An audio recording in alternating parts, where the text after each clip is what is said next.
Hello, dear aspirants. So I hope you all are doing extremely well. जैसा कि आप सबको पता ही होगा कि हमारा APSSB का CGL एग्जाम बहुत नज़दीक आ चुका है, ठीक। 15 जून ना आपका डी डे है। जस्ट अब हमारे पास कितना टाइम बचा है? लगभग 10 दिन के आसपास टाइम बचा है। ऐसे समय में मैं एक्सपेक्ट कर रहा हूं कि आप सबकी तैयारी लगभग पूरी हो चुकी होगी। आप सब जो भी उसमें सिलेबस में चीज़ें मेंशन्ड हैं, आपने उन चीज़ों को लगभग कवर कर लिया होगा। वैसे भी ऐसा बोला जाता है कि लास्ट के समय जो होते हैं वो नया रिवाइज कर, नया पढ़ने से ज़्यादा अच्छा होता है कि आप पुरानी चीज़ों को जो आपने पढ़ रखा है, जिन चीज़ों को आपने तैयार कर रखा है, उन्हीं को फिर से रिवाइज कीजिए। तो इसी कड़ी में हम आपके साथ जुड़ रहे हैं। हम लेकर आ रहे हैं कि जो लास्ट जो ईयर में, प्रीवियस ईयर में जो पेपर हुए हैं आपके APSSB के, उनके क्वेश्चन को हम डिस्कस करने वाले हैं। आप सबने अपनी प्रिपरेशन के दौरान जरूर इस चीज का ख्याल रखा होगा कि आप पास्ट ईयर के या प्रीवियस ईयर के जो क्वेश्चंस रहे हैं उनके पैटर्न पर ही बेस्ड करके आपने अपनी तैयारी को आगे बढ़ाया होगा। क्यों?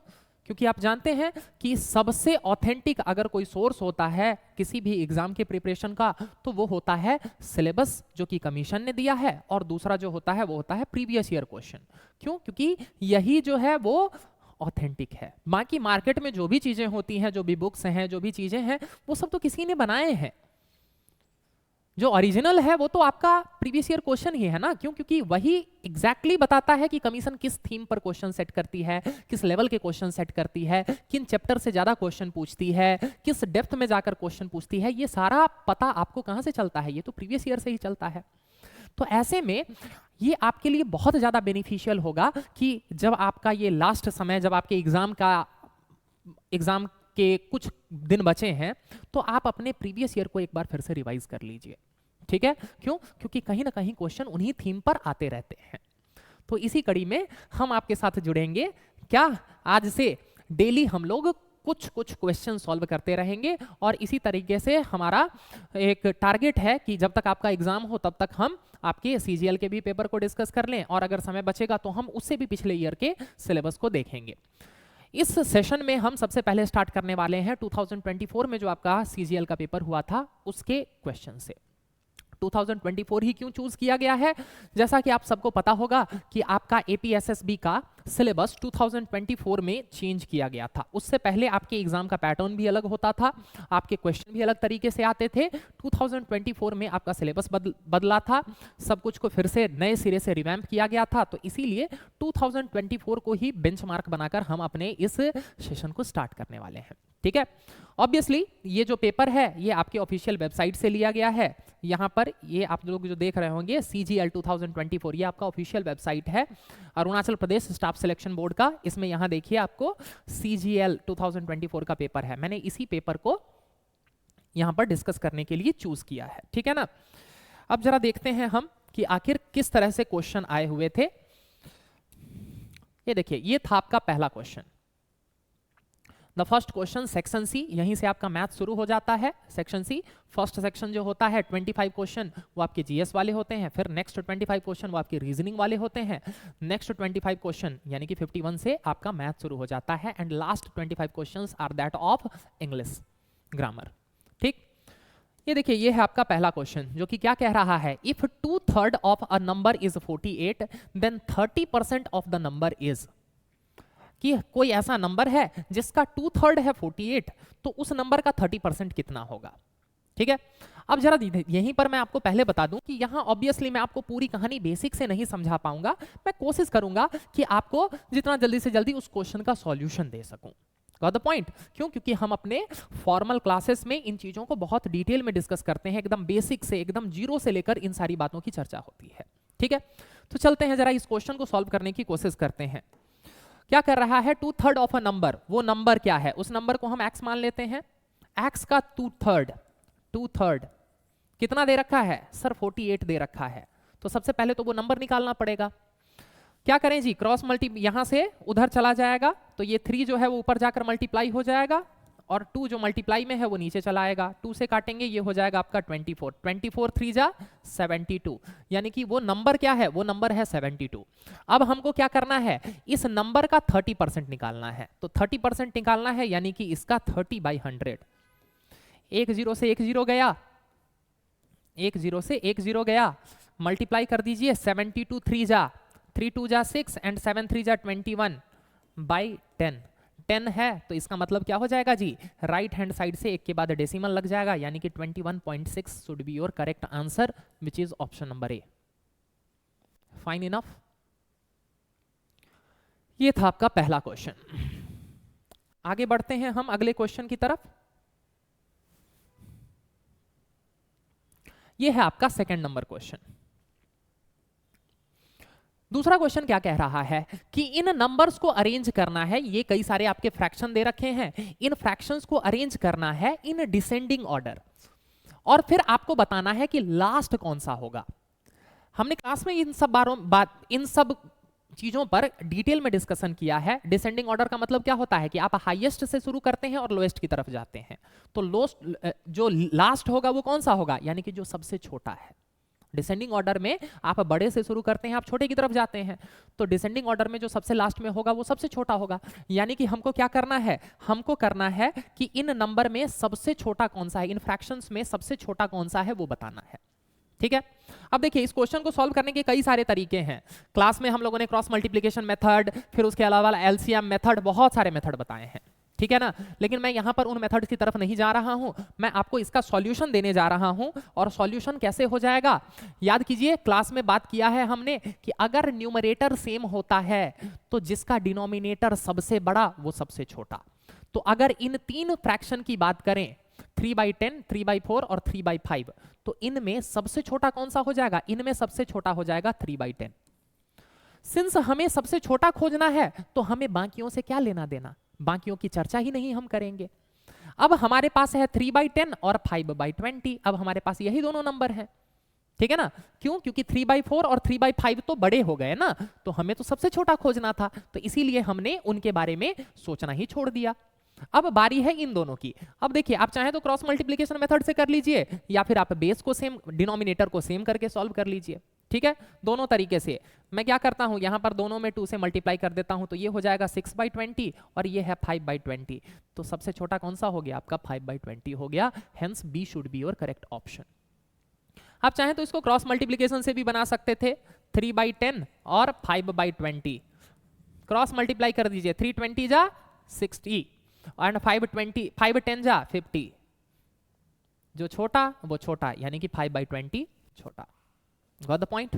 ये सारे मेथड क्लास में हम लोग बिल्कुल डिटेल में डिस्कस कर चुके हैं। Fine enough. तो ये था आपका दूसरा क्वेश्चन।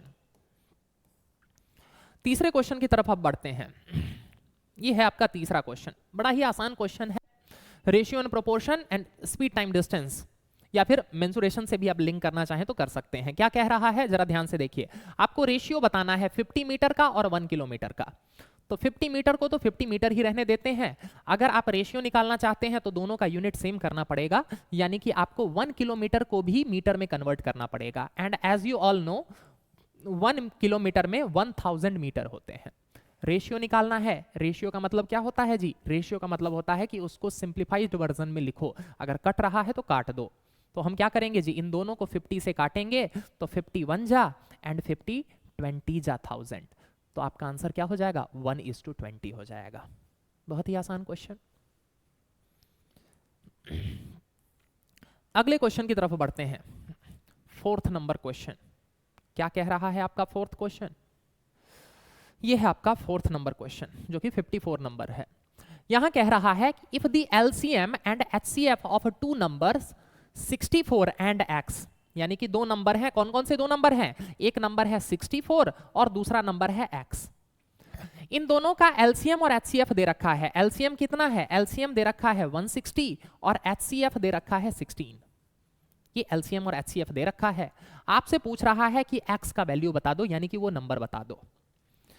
हमने क्लास में डिटेल में डिस्कशन किया है, जब हम एलसीएम एचसीएफ पढ़ रहे थे तो हमने बताया था आपको कि क्या होता है, और इस स्टार मार्क करवाया है कि number 1 into number 2 equals to होता है their LCM and their HCF. यानी कि 2 नंबर का प्रोडक्ट उनके एलसीएम और एचसीएफ के प्रोडक्ट के बराबर होता है। सिंपल वैल्यू पुट कीजिए, नंबर 1 64, सेकेंड नंबर की जगह पर x रख दीजिए, एलसीएम एचसीएफ 160 इंटू 16। ठीक है, अगर आप चाहें तो इधर से ही काट सकते हैं। मैंने आप लोगों को यह भी सिखा रखा है कि अगर सब कुछ मल्टीप्लिकेशन में हो तो आप इक्वल टू के उस साइड से भी काट सकते हैं, यानी कि 16 से आप सीधे काट सकते हैं। 16 4 जा 64, ठीक है, 16 4 जा 64, और इस 4 से आप सीधे 160 को यहां से काट सकते हैं तो 40, यानी कि x इक्वल्स टू क्या हो गया आपका 40। That is your correct answer, option A. अगर यहां पर आपको दिक्कत हुई है तो मैं इसको नीचे करके भी बना देता हूं, कोई फर्क नहीं पड़ता है। आप क्या कर सकते हैं, 64 into X equals to 160 into 16। ये छोटे छोटे ट्रिक्स हम लोग क्लास में बताते हैं जिससे कि आपको कैलकुलेशन का टाइम बचे। क्यों? क्योंकि आपको जितना कम पेन चलाना पड़ेगा ना, आपका उतना ही टाइम बचेगा। अब देखिए, जैसे मैंने ये स्टेप अगला लिखा है तो मेरा टाइम गया ना, अगर मैं उधर से ही काट लेता तो टाइम बच जाता ना, और इस एग्जाम में टाइम इज एवरीथिंग। ठीक, अब जरा देखिए, 16 से काटा 16 4 जा, और इस 4 से काटा 4 जा, x इक्वल्स टू 40, वही तो निकालना था आपको। फाइन, बढ़ते हैं आज के लास्ट क्वेश्चन की तरफ। ठीक है ना, हम लोग डेली ऐसे ही 5-5 क्वेश्चन ही करेंगे ताकि आपका भी बहुत टाइम वेस्ट ना हो, 5 क्वेश्चन को आराम से आप डाइजेस्ट कर पाए, और फिर अगले दिन 5। इस तरह से हम लोग क्या कर लेंगे, 2-4-5 दिन में सारे क्वेश्चंस डिस्कस कर चुके होंगे। ठीक, चलिए लास्ट क्वेश्चन आज का 55 नंबर क्वेश्चन क्या कह रहा है, 3 क्यूब्स ऑफ मेटल। मेटल के 3 क्यूब हैं जिनका क्या दे रखा है आपको, एज दे रखा है, यानी कि एक साइड का लेंथ दे रखा है 3 सेंटीमीटर, 4 सेंटीमीटर एंड 5 सेंटीमीटर।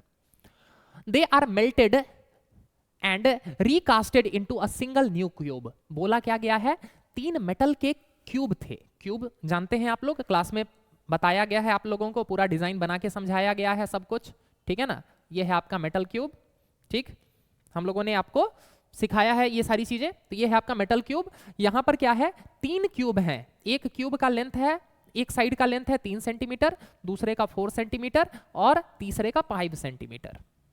ठीक, अब इन तीनों को पिघला दिया गया है और एक नया क्यूब बनाया गया है बड़ा, तो उसका साइड पूछ रहा है आपसे। यानी कि यहां पर हम मेटल के कैपेसिटी, इस क्यूब के कैपेसिटी की बात कर रहे हैं। क्यों? क्योंकि पूरा मेटल उसके अंदर भरा हुआ था। तो यानी कि यहां पर बात किसकी हो रही है, यहां पर बात हो रही है वॉल्यूम की। और क्यूब का वॉल्यूम क्या होता है, क्यूब का वॉल्यूम होता है ए क्यूब। कैसे होता है, क्यों होता है, सब कुछ क्लास में डिटेल में बताया गया है। ठीक है ना, ए क्यूब।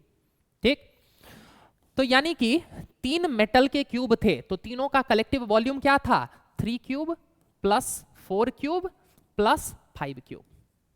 ऐड कर दीजिए, 3 का क्यूब कितना होता है जी 27, 4 का क्यूब 64 एंड 5 का क्यूब 125। क्या करना है, तीनों का सम कर देना है। कितना हो जाएगा जी, 4 + 5 9, 9 + 7 16, कैरी 1 2 और 2 6 8 + 2 10, 10 + 1 11, कैरी 1 1 1 1 2, यानी कि 216 सेंटीमीटर क्यूब। ये तीनों का कलेक्टिव वॉल्यूम है। ठीक है ना, अब जो नया वाला क्यूब बना है उसका तो वॉल्यूम इतना ही होगा ना, काहे तो यही तीनों मिलाकर तो वो बनाया गया है। तो उसका हम एक साइड को मान लेते हैं ए, यानी कि ए क्यूब इक्वल्स टू 216। क्या करना है, हमको तो साइड निकालना है ना, उस न्यू क्यूब का एज निकालना है, यानी कि उसका साइड निकालना है। तो क्या करें जी, दोनों साइड क्यूब रूट कर दीजिए। तो 216 जो है वो 216 जो है वो किसका क्यूब है, 6 का क्यूब है। तो यानी कि a equals to 6 centimetre. That is your answer, B. इसीलिए बोला था क्लास में आप लोगों को, और अच्छे से याद भी करवाया है कि स्क्वायर क्यूब कुछ याद होने चाहिए। अदरवाइज यहां पर अगर आप क्यूब निकालने लग जाएंगे बहुत टाइम वेस्ट हो जाएगा। तो आपको कम से कम 10 तक के क्यूब याद होने चाहिए और 25 तक के स्क्वायर याद होने चाहिए। ठीक है, तो आज यहीं तक रखते हैं। आई होप मजा आया होगा आप लोगों को। कमेंट में अपने व्यूज जरूर बताइएगा। अगर आप लोग चाहते हैं कि फ्यूचर में हम और भी मतलब एक ही सेशन में और ज्यादा क्वेश्चन डिस्कस करें, तो वो भी आप लोग अपना कमेंट जरूर बताइएगा।